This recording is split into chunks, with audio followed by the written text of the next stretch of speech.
Շնորհակալություն պատմական դատարան, ես դիրքորոշումը կներկայացնեմ զայաղաբար հենց ներկայացնեմ հաստատքի անվանելու դիրքորոշում իշխորտություն և փոխանցեմ դատարան։ Պատմական դատարան Սամվել Կարապետյանը արդեն շուրջ 13 ամիսի ինչ կալանավորված է։ Կալանավորված է ինչ քրեական բարույթի շրջանակներում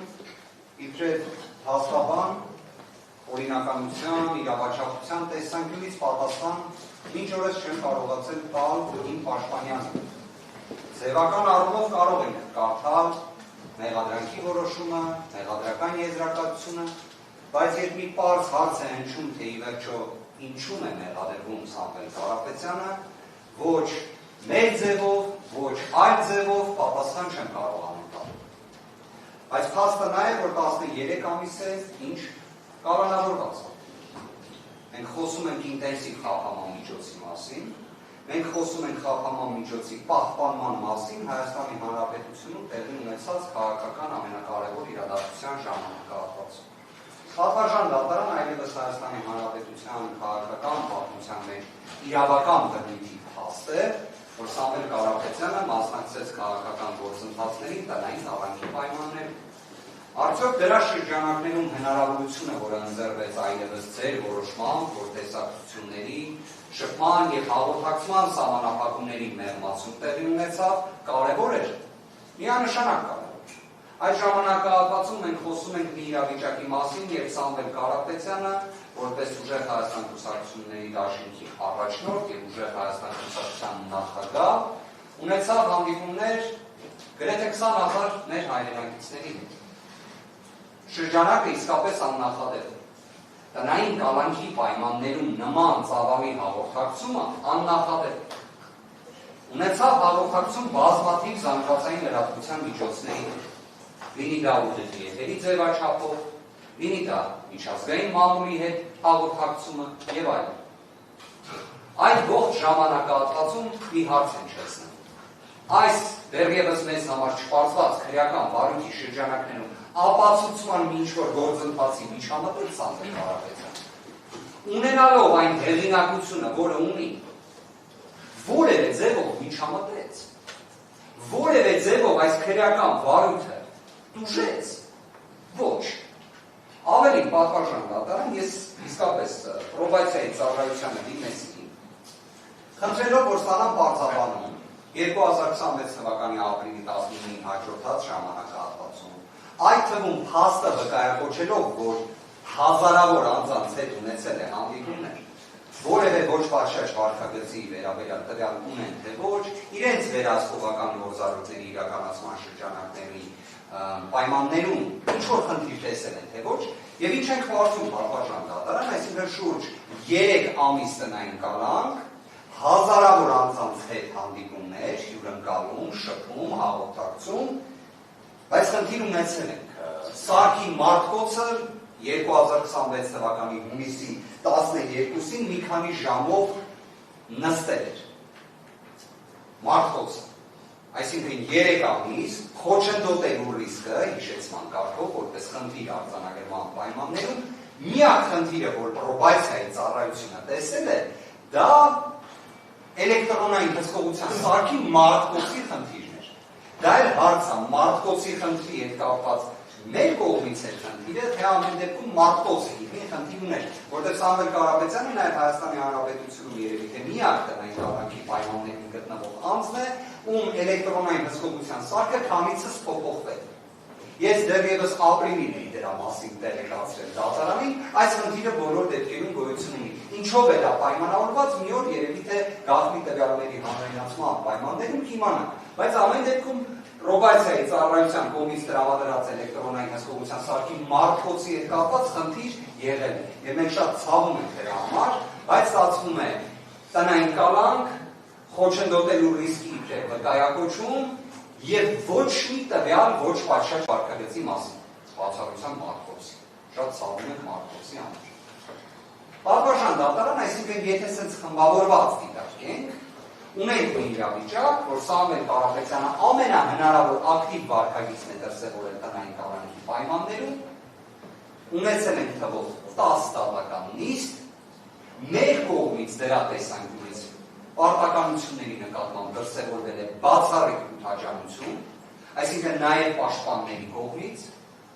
նաև չնայած այն հանգամանքին, որ նախընտրական քարոզարշավի պայմաններում են գտնվել, դատարանը որոշակի իմաստով դա հաշվի առել է, որոշակի իմաստով հաշվի չի առել, որտեղ մենք այդ ժամանակահատվածում են դատական նիստեր ունեցել ենք։ Եվ ես այստեղ ունեմ հետևյալ դիրքորոշումը, որ դատարանի կողմից նախքան բուն խափանման միջոցի արդի քննարկման մեկնարկը արձանագրվեց, որ ջանասիրության հետ կապված խնդիր չի եղել։ Մենք ենք գտնում, որ դատարանը ջանասիրության տեսանկյունից անհրաժեշտ գործողություններ է կատարել։ Դե եթե դատարանի կողմից ջանասիրության հետ կապված խնդիր չկա, ուրեմն չի կարող իրավաչափության պայմանի փոփոխություն չլինել, որովհետև ջանասիրության պահպանումը անազատության մեջ գտնվող մեղադրյալի պայմաններում ուղղված է հենց այդ մեկ խնդրին առաջնայինորեն ռիսկերի նվազման։ Ռիսկերը չեն կարող ստատիկ լինել։ Դա դեռևս ունենք Յարժինսկին ընդդեմ Լեհաստանի նախադեպային որոշման պայմաններում եվրոպական դատարանի, ունենք նաև սահմանադրական դատարանի իրավական դիրքորոշումներում բացահայտման տրամաբանության։ Չի կարող ռիսկը լինել ստատիկ։ Դրանք դինամիկ։ Դինամիկ լինելու պայմաններում պատվարժան դատարան 20,000 անձի հանդիպած լինելու պայմաններում, եթե խոչընդոտելու ռիսկը չի նվազում, անկեղծորեն չեն պատկերացնում, ուրեմն ոնց կարա ինքը լինի դինամիկ իրավաչափության պայմաններ։ Հաստատ համար 2 պատվարժան դատարան։ Սամվել Կարապետյանը միակ տնային կալանքի պայմաններում գտնվող անձն է,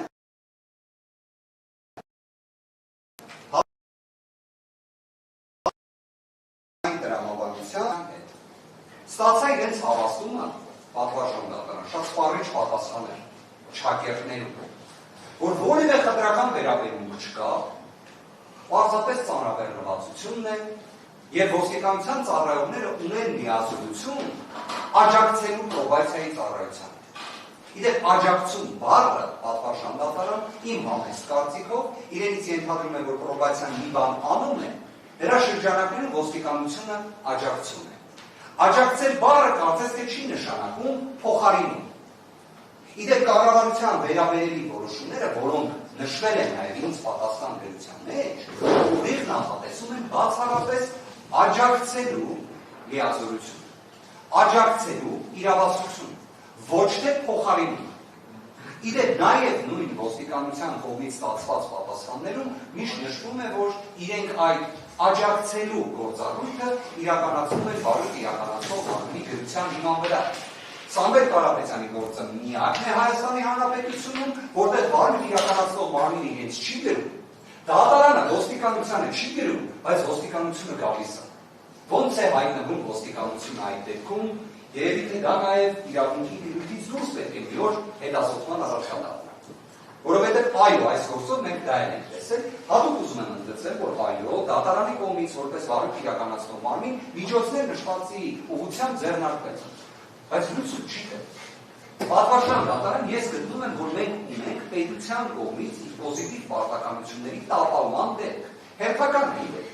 Հերթական է բոլոր դեպքերում, որովհետև գործ ունենք ըստ էության ակնհայտ ակնառու ապօրինությունների հետ Սամվել Կարապետյանի գործով, որը այո մեկնարկել է 2025 թվականի հունիսի 17-ից մայր ամսօրը պաշտպանող մեկ նախադասության համար, որը ես շարունակում եմ մինչ օրս։ Բայց պատվարժան դատարան, որ ունենանք իրավիճակ, որ հանրային հնչեղություն ունեցող, ես նույնիսկ չեմ ուզում թվարկել անձանց, որտեղ դա այդքան ակնհայտ է, որտեղ անձին լինելով տնային կալանքի պայմաններում երբեք նշված ծառայողական ավտոմեքենայով, որը կալանավորված անձանց համար է նախատեսված, երբեք չեն ուղեկցվել։ Դա տեղի է ունեցել եւ տեղի է ունենում միայն Սամվել Կարապետյանի դեպքում։ Իդեպ նաեւ ինձ տրված պատասխանից պարզ է դառնում, որ կրկին ծառաբեռնվածությունն է պատճառը պատվարժան դատարան։ Այսինքն, օրինակ, քանակերձ ունի ոստիկանության բաժանմունքը, հենց լսում է, որ Սամվել Կարապետյանի դատական նիստ կա, չգիտեմ որտեղից է լսում, նաև որովհետև դատարանը օրինակ չի իրազեկում իրենց, երևի պրոբացիայի հետ հատուկ խողովակներ գոյություն ունեն, դրա շրջանակներում հենց դրա մասին տեղեկանում են աննախադեպ ծառաբեռնվածության մեջ։ Ընդհատում մի պարզաբանում, որպեսզի նորմալ չլինի։ Հիմա մեկ անգամ հաստատ առավելագույնը 2 անգամ որ դատանը ոստիկան ոստիկանությանը գրություն չի հասցրել Սամվել Կարապետյանի ուղեկցությունը իրականացնելու հետ կապված։ Ինչի մասին նախորդիվ դեր ունեցած դատական նիստերում դատարանը այդ գրավության բովանդակությունները բացահայտել են։ Իսկ երբ որ պրովացիայի ծառայությունից պատասխան գրություն է ստացել, որ իրեն նման լիազորություն չունեն, ինչ-որ պայմանավորված ոստիկանության միջոցով է ուղեկցությունը իրականացվել այն ժամանակ, երբ որ ոստիկանությանը դատարանը գրություն չէր հասցեագրել եւ հարցեր թե դա ինչպես ունեցավ, պրովացիայի ծառայությունն էր ոստիկանությանը դիմել, որպեսզի իրականացվի ուղեկցությունը։ Այդ դեպքից հետո նորից դատարանը դատական նիստերից առաջ կանակել զեկույցի ոստիկանության բարեգործություն հասցեագրում է ուղեկցություն իրականացնելու համար։ Իսկ ոստիկանությունը որպես գերատեսչություն արդեն ինչպես է կազմակերպում ուղեկցումը ձեր կողմից գրավության արդյունքում ձեզ համար երբ բացահայտել եք։ Պատվարժան դատարանը նաև հենց նշված բացահայտման շրջանակում վերաբերել կառավարության որոշումը, որը նաև հանրայնացրեցին, ըստ էության չի տալիս հնարավորություն կրկին ոստիկանությանը փոխարինելու պրովացիայի ծառայությանը։ Կներեք նաև համընդհատեմ աջակցելու հետ կապված է մի անգամ դատարանը իր գնահատման պարզաբանում կողմերին տրամադրել է, որ այն վերաբերելի իրավական ակտերի նորմերը որ կան, դրանք ոչ թե աջակցման մասին, այլ հենց ոստիկանության պարտականության մասին, անկախ նրանից, որ կարող է ուղիղ գրված չէ տնային կալանքի տակ գտնվող անձանց ուղեկցություն իրականացնելու համար, բայց այն ինչ որ կա, դրանք ոստիկանության համար առաջացնում են պարտականություն իրականացնելու ուղեկցություն։ Ես ոչ թե պարտականություն Պատվարժան դատարան լսելով ձեր դիրքորոշումը, ըստ էության ես ոչ թե ոստիկանության իրավասությունն եմ կասկածի տակ, այլ ես դրա իրականացման ձևն եմ կասկածի տակ դնում օրինականության տեսանկյունից, վկայակոչելով նաև դրա իրավական հիմք իրենք պարզապես կարող են աջակցել։ Դա նշանակում է պրոբացիայի ծառայությունը չէր կարող անմասը մնալ այս գործընթացից։ Բայց խաղից ես կրկին կպնդեմ, որ Հայաստանի Հանրապետությունում նման այլ դեպք չկա։ Զուտ նաև ելնելով, որ բոլոր տեսակ տնային կալանքի պայմաններում գտնվող նաև հանրային հնչեղություն ունեցող գործերի շրջանակներում անձանց երբևէ այն ոստիկանության ծառայական ավտոմեքենան, որ ուղեկցումն է իրականացում Սամվել Կարապետյանի դեպքում, չի իրականացվում։ Բայց այս դեպքում հենց այդ սելեկտիվ մոտեցումը արտար։ Մոտեցում, որը ուղիղ հակասության մեջ է մտնում նաև կոնվենցիայի դե երկրորդ հոդվածի տեսանկյունից, որովհետև էության մեջ դրա նպատակը քողարկված չէ, էության մեջ դրա նպատակը լրիվ այն է, որովհետև ես վստահ եմ, որ դատարանը օբյեկտիվորեն կարող է ունենալ այնքան նաև հենց անաչառությունը, որ գնահատի, ինչպես է ստացվում, որ Սամվել Կարապետյանի դեպքում միշտ ծայրահեղ ծանրաբեռնված են լինում ոստիկանության այլ համապատասխան ստորաբաժանումը, որ իրավիճակ, այսպես ասած, արհեստական ստեղծվի ուղեկցումը հենց այսպես կազմակերպելու համար։ Իսկ պատվարժան դատարան այս ուղեկցման խնդիրը մեկ գործողության լուծվում է, խափանման միջոցով փոփոխման։ Եվ այստեղ հարց է առաջանում, ինչպես դատարանները ունեն պարտականություն գնահատելու անձի առողջական վիճակի հետ կապված հանգամանքների դեպքում խափանման միջոցի փոփոխման հարցը, եթե պետության իրավասու մարմինները անգործության մեջ են։ Եվ նշվածի վերաբերյալ վճռաբեկ դատարանի նախադեպերը առավել քան խոսուն են։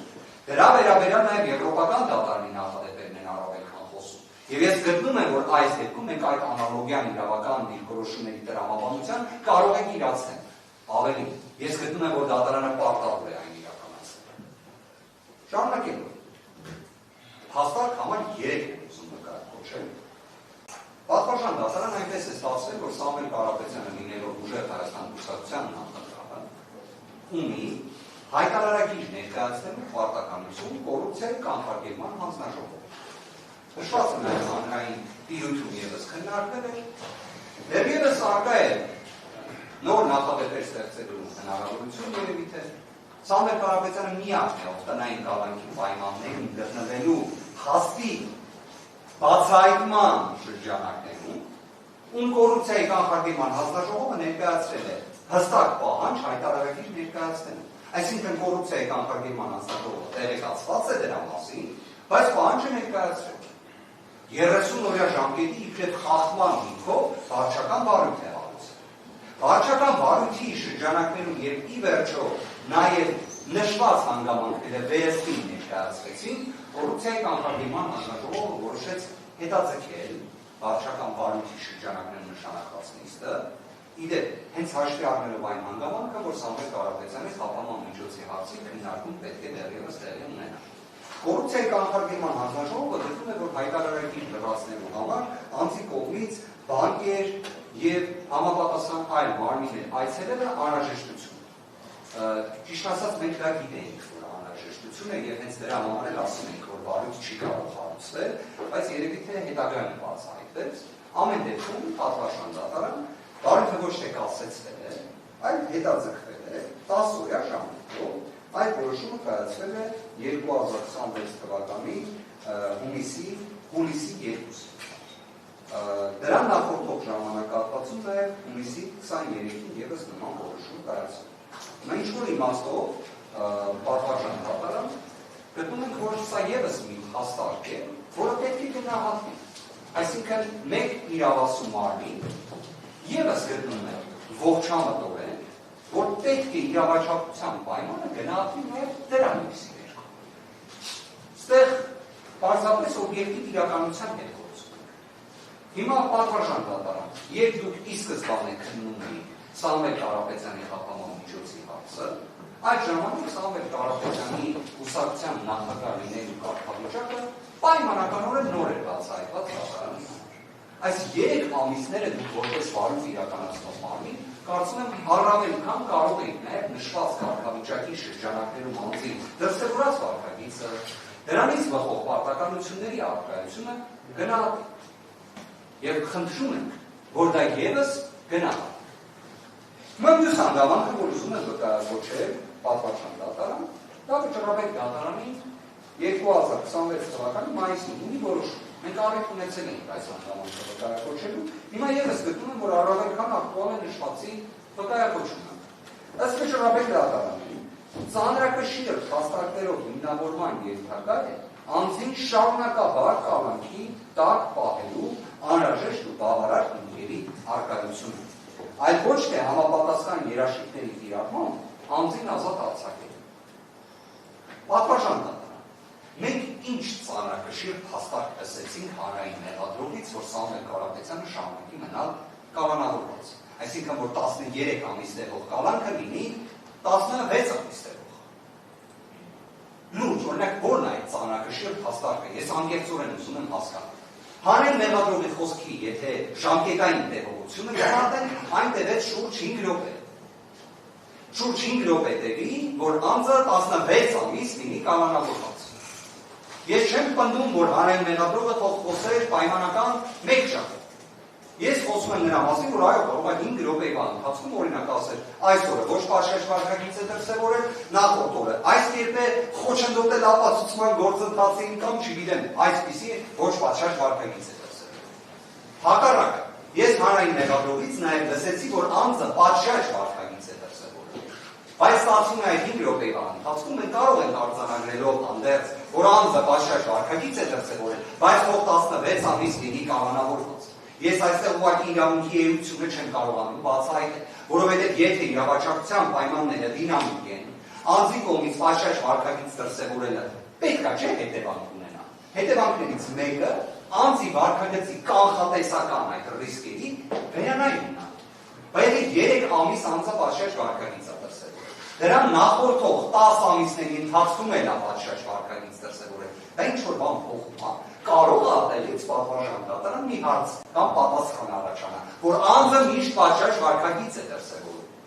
Ողջամտորեն կարող է, չէ՞, այսինքն նժարի վրա որտեղում մենք հավանականությունները, որ մեկն է ավելի հավանական է։ Թե օրինակ պատվարժան դատարան ըստ հանրային մեղադրողի 20,000 մարդու հանդիպած Սամվել Կարապետյանը պետք է հենց խափանման միջոցը փոփոխվի, նվազագույնի սկզբունքը առաջնորդվի,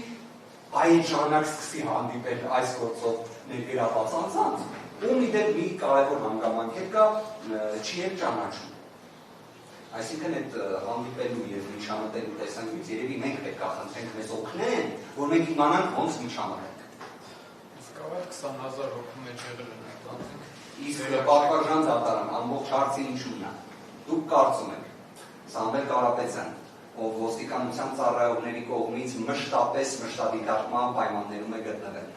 Ավելին, այս 20,000 անձանց մեջ ես վստահ եմ ոստիկանության ծառայողներ են եղել քաղաքացիական համազգեստով, ովքեր եկել եւ հանդիպել են Սամվել Կարապետյանին, այլ հարց կարող է իրանք չգիտեն, որ մենք գիտենք։ Խնդիրը ինչու՞մն է, այդ աստիճան հսկողության պայմաններում 20,000 անձի հանդիպելու պայմանին դուք պատկերացրեք, եթե նույնիսկ այդ պոտենցիալ ապացուցման գործընթացին խոչընդոտելու նույնիսկ կներեք բոլոր այն անձանց ում պոտենցիալ մենք պետք է խոչընդոտենք։ Նույնիսկ ականջը լիներ Սամվել Կարապետյանի տանը, ես վստահ եմ մենք շատ ավելի շուտ ունեցել էինք հրատապ դատական նիստ պատվարժան դատարան, որտեղ պետք է խոսենք ոչ պատշաճ վարչագծի մասին։ Բայց պատկերացրեք այդ աստիճան հսկողության իրացման պայմաններում մենք ունենք հաստը թե պրոբացիայից, թե նաև հանրային մեղադրողը իր դիրքորոշումը ներկայացնելուց ընդգծում է, որ դա չի եղել։ Հիմա պատվարժան դատարան, որ դա չի եղել, ոնց դա հետևանք չունեն։ Ոնց չունեն, այսինքն դա է մեր ամբողջ ասած։ Հիմա մենք չլսեցինք ծանրակշիռ փաստարկ, թե ինչի համար 13 ամիս տևող կալանքը պետք է երկարաձգվի։ Մենք դա չենք լսել պատվարժան դատարան, որ դա չենք լսել։ Ոնց դրա բացասական հետևանքը, եթե տենց կա, որտեղ գիտեք, ես համարում եմ, այստեղ բացասական հետևանք չկա։ Ես համարում եմ, բոլորս պետք է համակարգիչ լինենք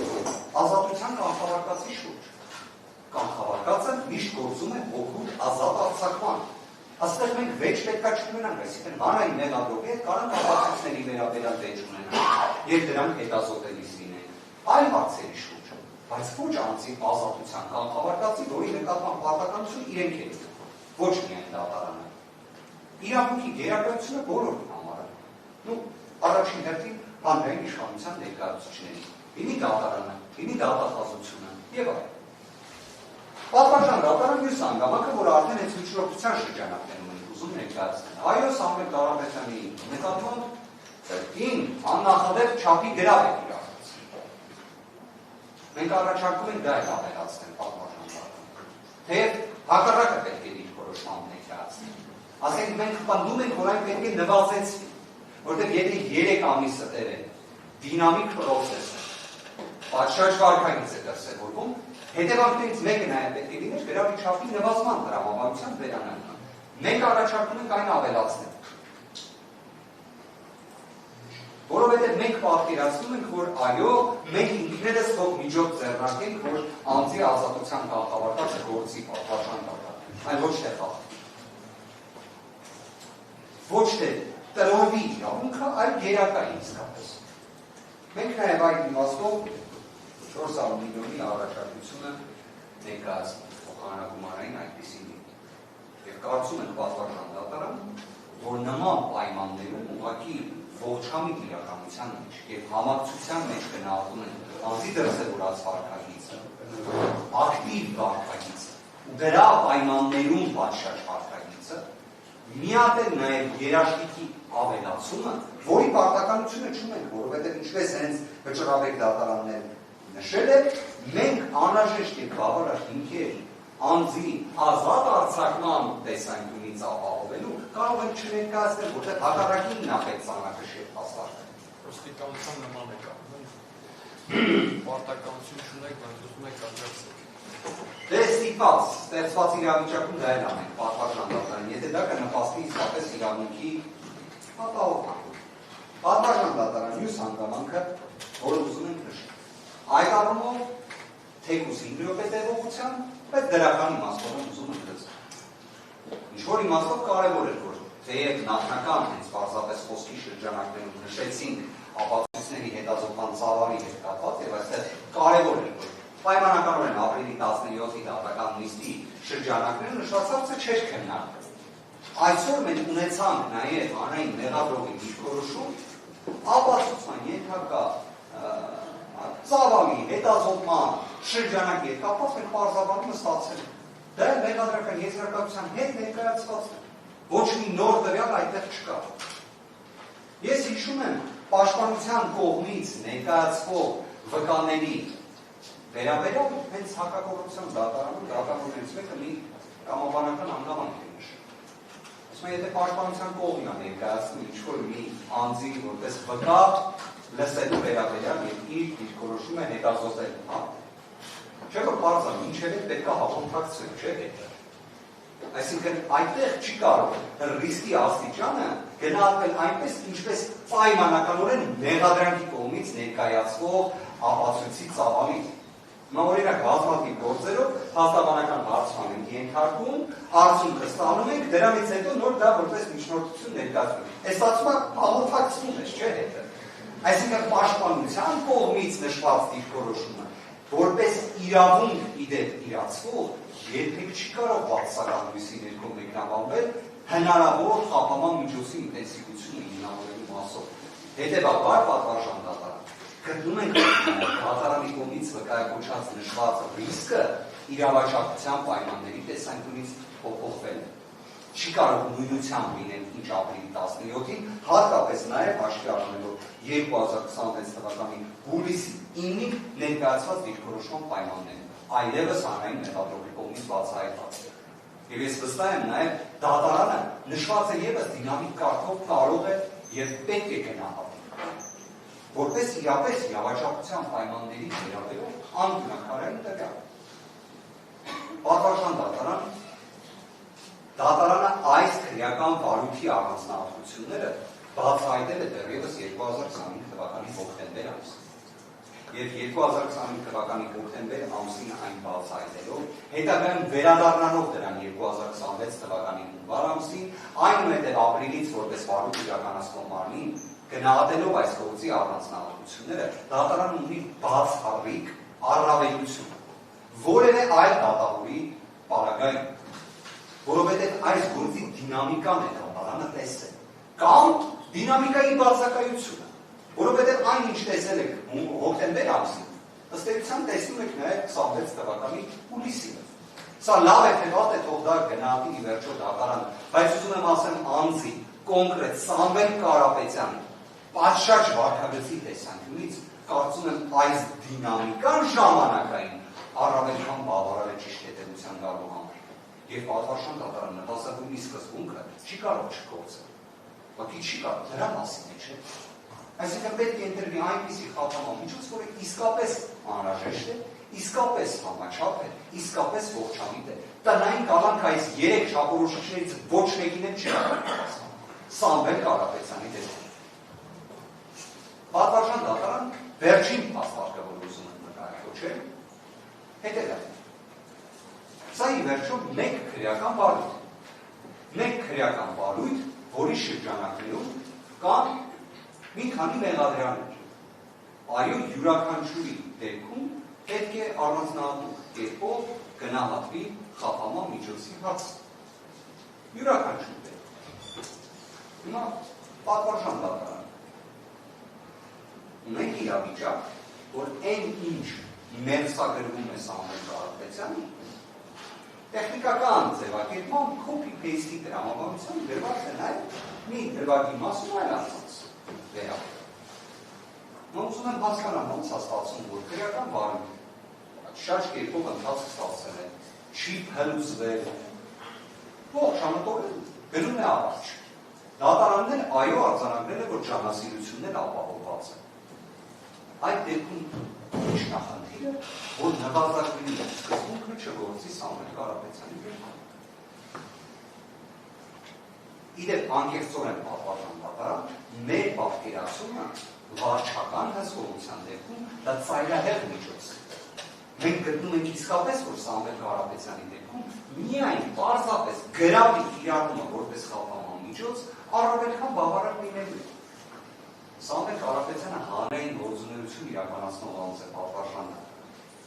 Ես ուզում եմ այս հանգամանքը իսկապես գնահատի դատարանում։ Սամվել Կարապետյանի կողմից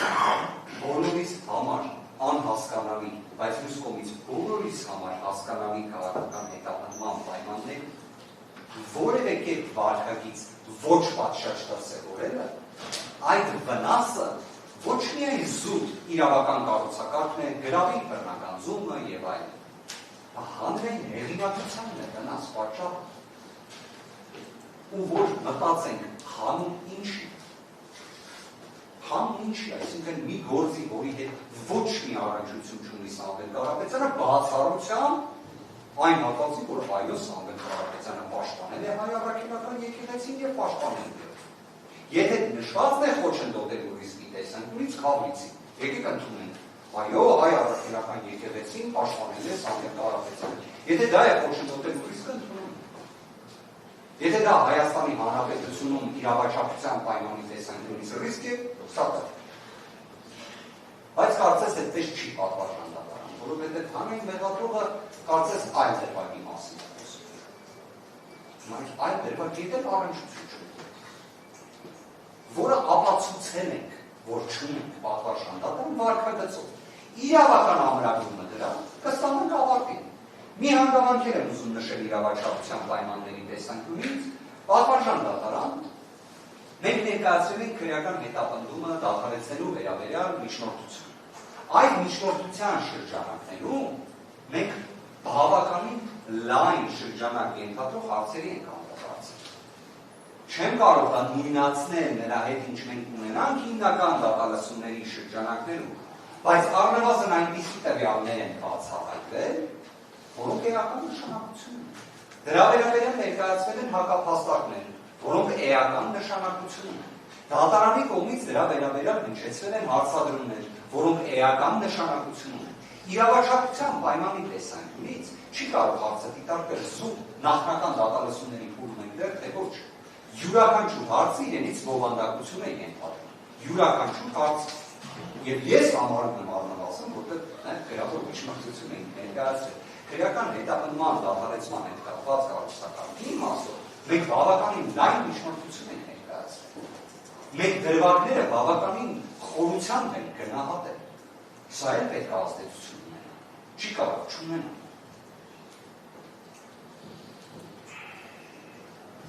Պատվարժան դատարան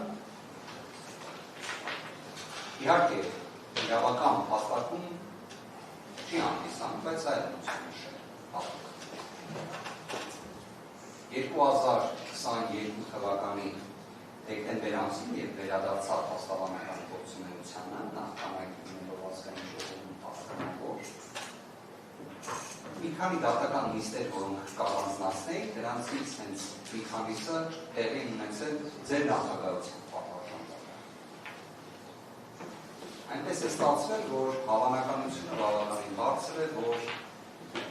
կրկին հաստատանական գործունեության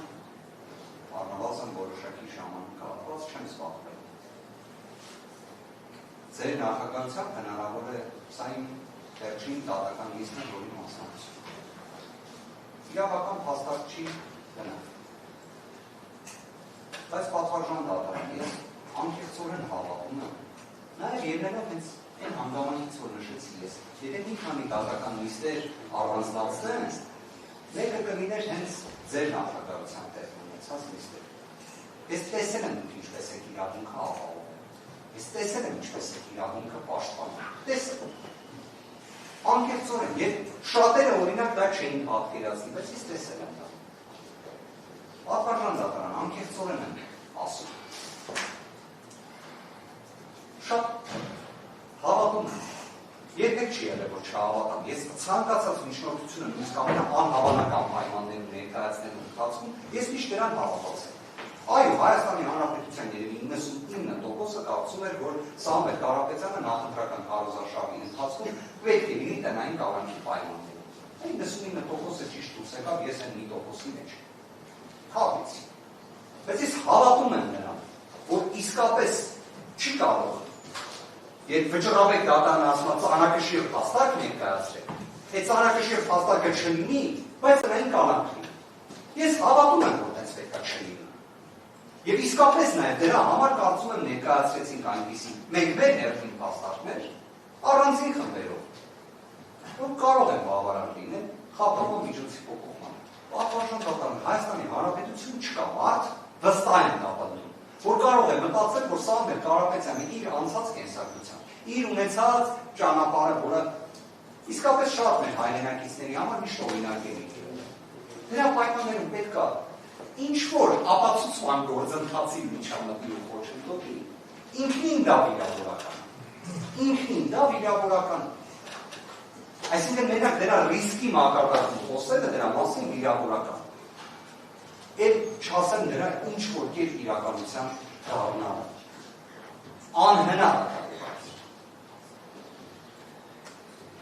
Խնդրում եմ պատվարժանդակարան առաջնորդվել նվազագույն սկզբունքով փոփոխել ուսանող կառավարության իրենց հաստատամամիջոց տնային դառնալը։ Իսկ թե որ խափամամիջոցը դառնալը որոշի իրավը,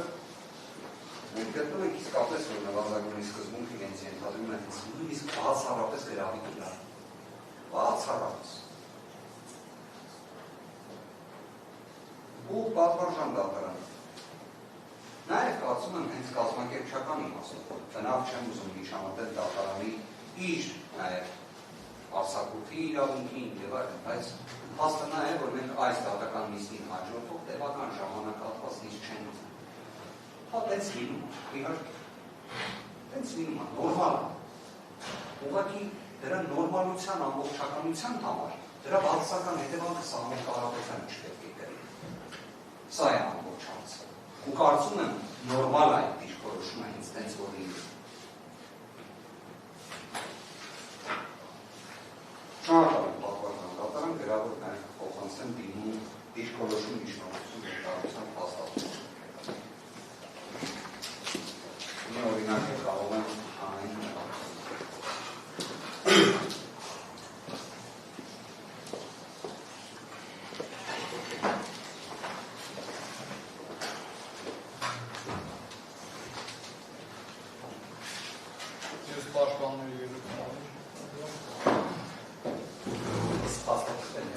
պատվարժանդակարան նաև փոխանցեն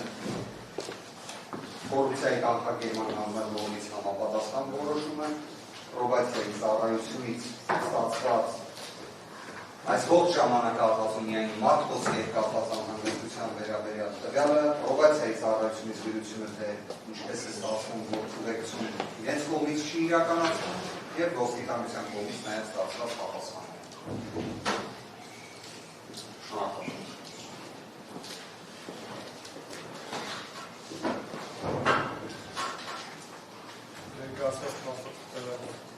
Փաստաթուղթը բնորին այդ է, դեզամուրալիշտը։ Էլեկտրոնային եղանակով ունեն դա, դրա համար այդ մեկը կարող է